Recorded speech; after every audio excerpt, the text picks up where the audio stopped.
Ladies and gentlemen, welcome back to our Minecraft world once again, and we're heading over to my island at the moment, not because we are done over at LimeLand. Obviously, we just started a new minigame there, and I would really like to kind of get that underway today. I'd like to get a lot of progress on it, but a few days ago, I was told that something has been added to my island, and I just now have the time to go and check that out. Oh, left my big portal on. Okay, easy enough. Oh, well, that didn't take long to find at all, did it? Okay, then. Murr, hope you enjoy your new friends. Oh, joy. As you guys may recall, I was given some new friends previously, a set of guardians in my mushroom biome river. So, they may have grown to unusual sizes. Not sure why. Happy Halloween. Thank you, Nap. Maybe.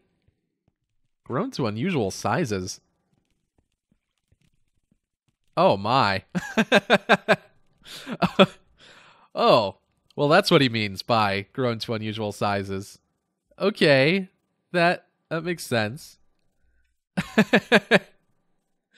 Well, then, that's actually a really good spider, Nap. Kudos to you for that. Wow. So, we've got some new wildlife on the islands, apparently. That's an interesting addition, for sure.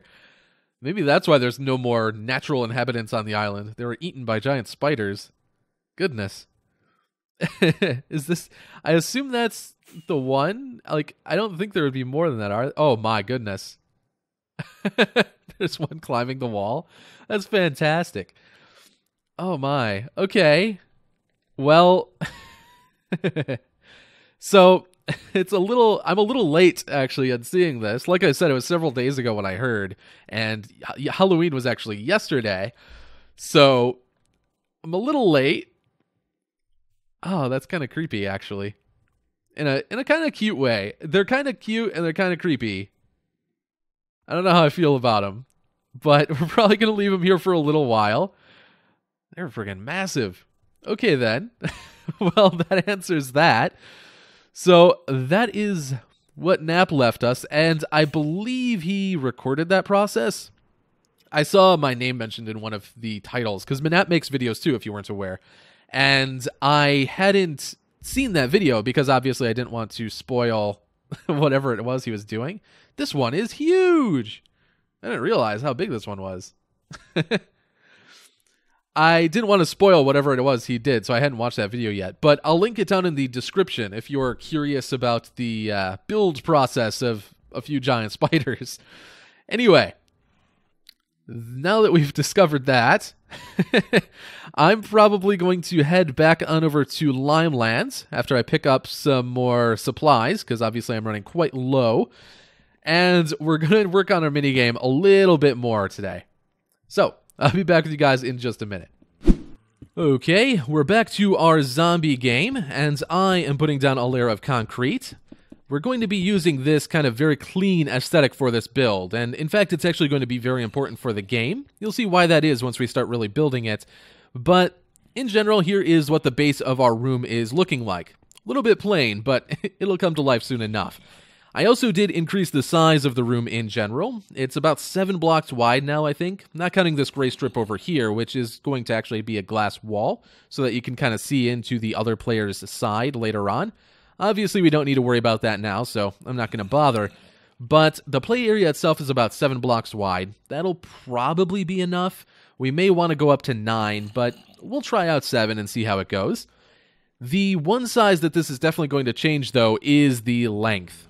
The length of this room is nowhere near long enough, and even when it's completely filled up with all kinds of obstacles and traps and stuff like that, realistically, it'd probably only take maybe a minute or so to get all the way through it, with like a normal game.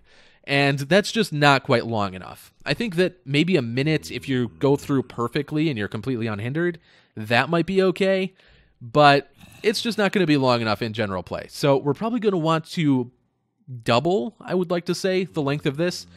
And that's going to come with some interesting problems. It means that we're not going to be tracking the villager from the beginning unless we move him around. So, going to have to look into doing that. But that's a problem for the future. For right now, the first thing I want to do is get to work on not getting eaten. Looks like we're good. I want to get to work on the very beginning of the game. I want to be able to kind of start it out and just kind of show you guys how it's going to all work. So in order to do that, we have a few different steps we need to take. One, we need the player starting area, which is going to go right here. Oh, I just realized, by the way, in case you're wondering, yes, I did move the entire game over because of the player starting area. When I initially built the kind of hallway that we saw last time, it was right over here. In fact, it still is right over here. We have a huge area hollowed out underground in case we ever need it for something. But I did all of that, and the base of it was like way back here, which means that the player starting area would be right here, and we would just be way too close to our witch arena. So getting in and out of the game and whatnot, it would have been a little cumbersome and uncomfortable. So I decided to move it over. I think this will be a much better space for it anyway, and who knows, maybe we'll use that big hole in the future. For right now, though, I'm going to go ahead and build the player starting area. Not necessarily perfect it or anything like that, but I do want it to be functional. I'm also going to build the starting area for our game itself and get some of the kind of first player interactions in place, just so we can kind of see how they will work and what's all going to be going on. So, I'm going to go and do that, and I'll be back with you guys once it's in place, and I can kind of show you the idea of the game, just in case you weren't clear on it before.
Okay, so here's where we're at so far. Still not the prettiest thing in the world, but we're getting there, at least mechanically, with our game. And I think that our first section is turning out really quite cool. So to give you an example of how this all works, the players are going to start in here in a room like this. There'll be another one on the other side that's kind of a mirror of this as well.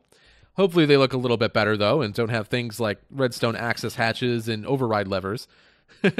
We'll get to stuff like that later on. But for right now, the main part is this thing right here.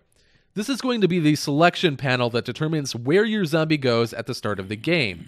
So, for example, if we go ahead and choose the blue one, or the one in the middle, it means that we're going to be going down this blue path, or the one in the middle. And the way that that's going to happen is the zombie's going to walk out, and one of these fence gates, based on our choice over here, is going to open up and send our zombie on his way. Now, what is the difference between the three paths? Well, each one has different pros or cons, or at least I hope they will eventually. Right now, I'm still kind of tweaking the balance of it. But the left path over here, the path that leads towards the red fence gate here, that is going to be the longest and slowest path. It's the path that has the most turning around, and underneath these carpets are slime blocks, which slow zombies down quite a bit. So that is the slow path, but it's also the uninterrupted path. It's the one where the zombie just kind of does his own thing and wanders down into the rest of the game. The other two paths both lead up to this spot right here, where they kind of hit a roadblock. And in order to get over that, the player needs to push this button in order to raise them up and go over. Now, that in itself is relatively simple. So if you go the green path, which is the kind of middle route path as far as speed goes, that is just an uninterrupted run all the way over. And you just have to push that button to hop him over. So the green route will normally be faster than the red one, as long as you push the button at a decent time. The middle route, or the blue one, is by far the quickest. It's just a straight run, straight through. You have to push the light blue button, bump up the light blue kind of stepping platform and send your zombie over. But that path leads you right over this dispenser, which is surrounded by red to indicate that it's a trap. Now, normally this button would be available to the other player and not us, but for the sake of demonstration, it's basically going to demonstrate. It's going to dispense out water and hold back the zombie. So basically what that means is that going down the middle path, which is normally the fastest one, if you get caught in that water stream, it's going to last long enough to make the middle path the slowest one. So going down the middle could be the fastest, but it's also a bit of a risk, because if the other player manages to trap you in that time, well, you're probably going to be behind. You can go the green route, and that's relatively safe. You just need to make sure that you hit the blue button in a decent time. Or you could go the red route and have the slowest route, but you don't need to worry about this extra step. And the reason you may want to do that is so you can focus more so on activating traps to slow down your opponent rather than focusing on advancing your own zombie, because he'll be doing his own thing. So I think that that is a really cool choice to have right off the bat. It's kind of a debatable, decision whether you want to risk going for the fastest, do you want to go the middle route, or do you want to go the slowest and focus on just slowing down your opponent more so than yourself. So that's really cool. We'll see how that all balances out. I think that it needs to be tweaked a little bit. The big problem right now is that it's really easy to activate this trap and still make it back to the button in time over here. So there's really no reason to take the red route over the green one right now. I think we need to make activating this trap a little more difficult. Maybe we need people to stand on a pressure plate for a second, or something that'll hold them in place when they activate it, or something like that. Not entirely sure, but we need something to keep the different routes a little more balanced. But I'll figure that stuff out in the future. But that's a pretty good demonstration of how our game works, or a good explanation, rather. Let's actually go ahead and give you guys a proper kind of example of how this will all work. So once the player has selected the route they want to go, they're going to be able to go and sit on the starting line, which is this tripwire right here. I'll probably change this color of concrete here to indicate it. But they're going to wait on this spot, and after a set amount of time, the gate that they chose, as well as the zombie's opening kind of trapdoor, is going to activate, and the zombie's going to run through. Obviously, that time we trapped him ourselves, and you're going to activate the button, and off he goes, right? So that's kind of an example of how it'll work. Now, there are kind of some things I've been debating with this whole tripwire starting line thing. I did contemplate just locking the player in place somehow, like before the game started, but I think what I may do, what may be kind of a cool option for that, is to make it so that both players ready up here, but if one leaves the tripwire before the game actually starts, it will unlock the other person's zombie and keep this one locked in for a little bit longer. That way, people are kind of punished for trying to, jump the line, get a jump start. So I think that that might be the coolest way to go for that. Just need to kind of make a better indication of where the tripwire actually is, because it's a little hard to see. But yeah, that's the beginning of our game, and I think that that is really cool. I like the amount of choice that it has. I like the different possibilities. It just needs a little bit more work to make it more balanced. But I think I will focus on that in the future. I think for right now, I want to move on to the next bit of our game, the next obstacle that our zombies are going to have to work through. And I have a few ideas. I think the one that I want to try out, though, is having kind of a moat in the middle area, just a big pool of water.